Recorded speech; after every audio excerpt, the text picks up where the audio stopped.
नमस्कार, मी सारिका देवरुखकर. जसं की मी तुम्हाला सांगितलं होतं की मी महिलांसाठी असे एक 10 व्यवसाय घेऊन येईन, जे घरात बसून तुम्ही करू शकताय. तुमची लहान मुलं आहेत किंवा घरातनं बाहेर कुठं जाता येत नाही वगैरे, तरी सुद्धा तुम्ही ते घर बसल्या करू शकताय. हा, आपण घर बसल्या पैसे कमवा वगैरे अशा स्कीमना बळी पडू नका.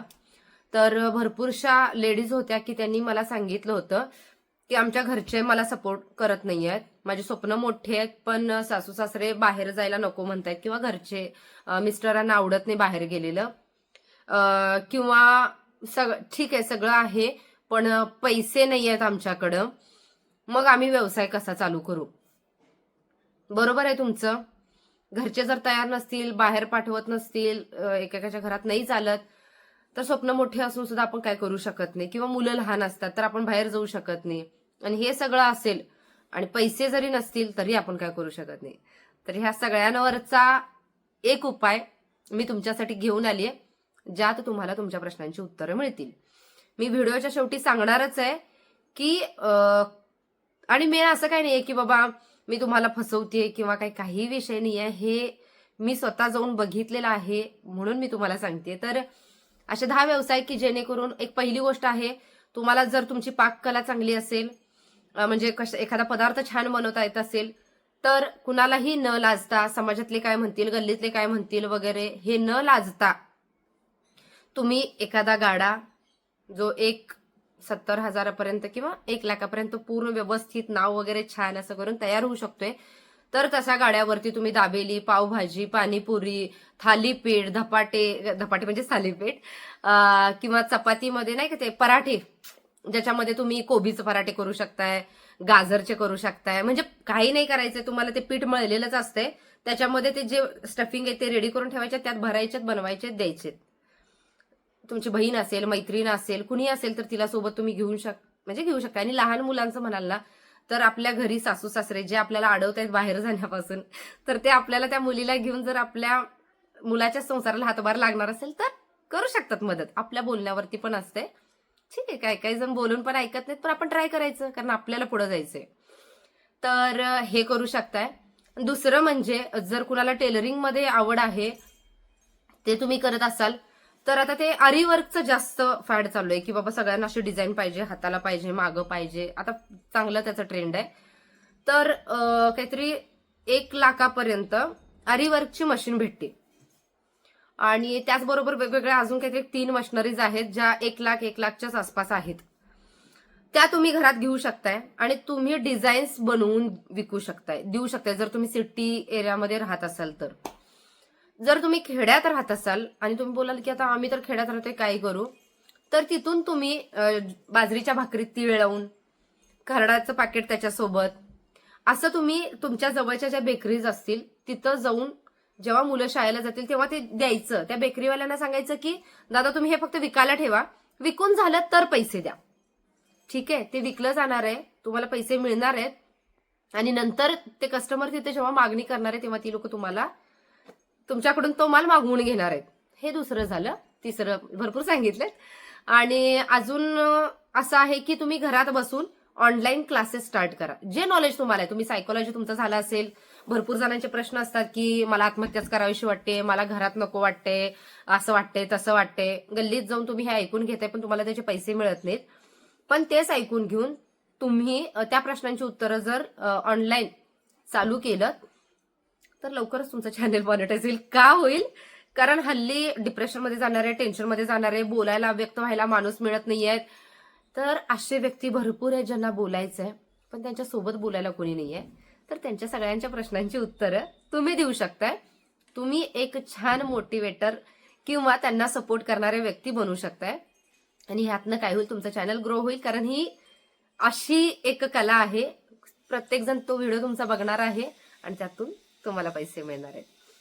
आता जसं की मी सांगितलं होतं की हे झालं घरच्यांचं प्रॉब्लेम आहे, घरचे पाठवत नाहीयेत बाहेर. तर हे असे व्यवसाय केलात तर तुम्ही घरात बसून कराल किंवा घराच्या जवळपास कराल, जेणेकरून मुलांवरती लक्ष राहील, घरच्यांवरती पण लक्ष राहील. म्हणजे घरातल्यांना तुम्ही एक सून म्हणून, एक मुलगी म्हणून, एक आई म्हणून कुठेही कमी पडणार नाही आणि तुम्ही तुमच्या स्वप्नांना पण छान असं स्वप्न पूर्ण करत पुढे जाऊ शकताय. तर हे झालं. आता तुम्ही म्हणाल ठीक आहे बाबा भरपूर सांगितलंस तू, पैशांचं काय करू? बरोबर आहे. पैसा जर आपण कुणाकडे मागायला गेलो तर कुणीही देत नाही, कितीही जवळचे असू देत नाही कुणी. पण सरकारनं ज्या संधी स्कीम महिलांसाठी आणलेल्या आहेत, आता त्याची नावं वाईज म्हणतात की नाही, तसं स्पेसिफिक जसं सांगतात की नाही की ही योजना, ती योजना आहे, ही योजना आहे, ह्यात 2 लाख मिळतात, ह्यात 4 लाख मिळतात, ह्यात 13 लाख 15 लाख मिळतात. मी तसं तुम्हाला सांगायला जाणार नाहीये, पण तुम्ही युट्यूबवरती सर्च करा किंवा सगळ्यात बेस्ट ऑप्शन तुमच्या जवळचं उद्योग भवन, तुम्ही तिथे जावा, जे मी जाऊन आलीये.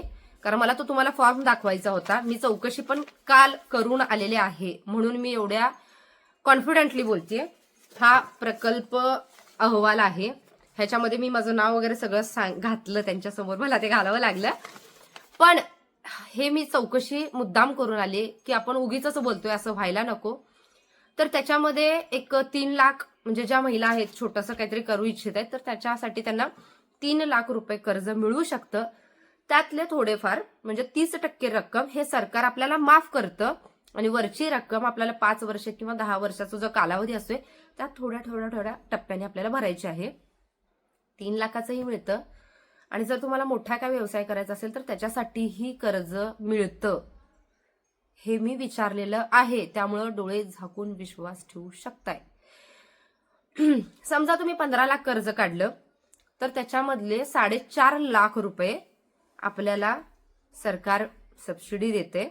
हे मला वाटलेलं काय असं काय सरकार कशाला करेल, पण खरंच करते. त्यातल्या त्यात अनुसूचित जातीच्या महिला जर असतील तर जास्त फायदा लगेचच होऊ शकतो. महिला हा तरी होऊ शकतो. तर तुम्ही जाऊन तिथं चौकशी करा. त्याच्यामध्ये काहीतरी समजा तुम्हाला एखादा बिझनेस करायचा तर ती आयडिया तुमच्या डोक्यात पाहिजे.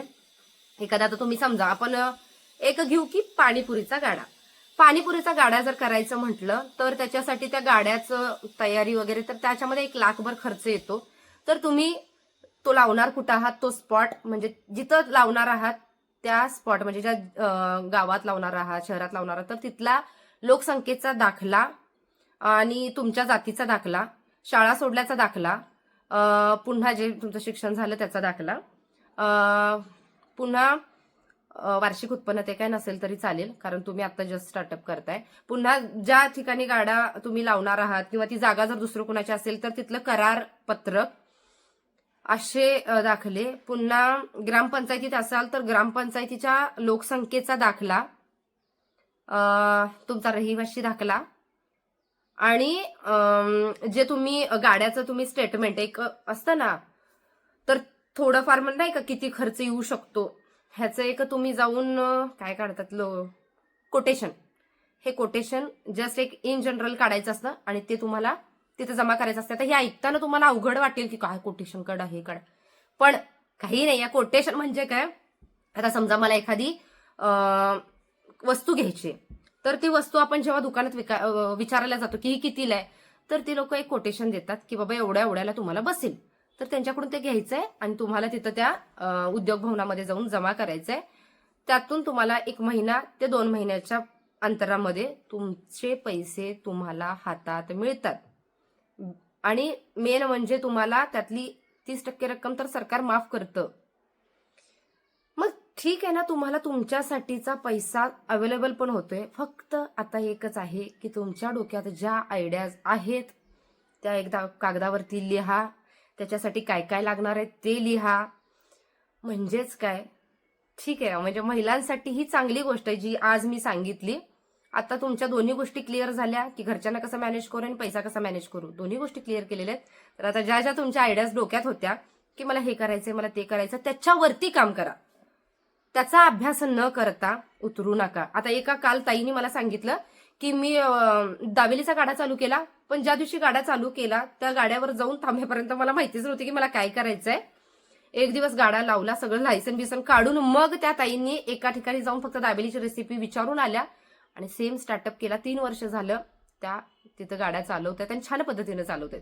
त्यामुळे सगळ्या गोष्टी तुम्ही शिकू शकताय. येत नाही म्हणून बसू नका, काय माहित नाही म्हणून थांबू नका आणि छान स्वतःच्या पायावरती उभं राहा, प्रयत्न करा. आणि त्यातनं काही तुम्हाला प्रश्न असतील तर मला विचारा. मी खोलवर जाऊन त्या प्रश्नांची सगळी उत्तरं तुमच्यासाठी शोधून आणेन. आणि काही अडकलं तर मला विचारा. पण जायचं पुढं. कुणावरही अवलंबून राहायचं नाही, कारण हे जग फक्त नावं ठेवायला येते, तुम्हाला मागं ओढायला येते. आणि काहीच नाही जमलं तर मग तुमच्या कॅरेक्टरवरती शिंतोडे उडवून तुम्हाला मागं खेचायला येते. त्यामुळं आपल्याला जे वाटते ते करायचं, अभ्यास करून करायचं, व्यवस्थित करायचं, मन लावून करायचं. धन्यवाद.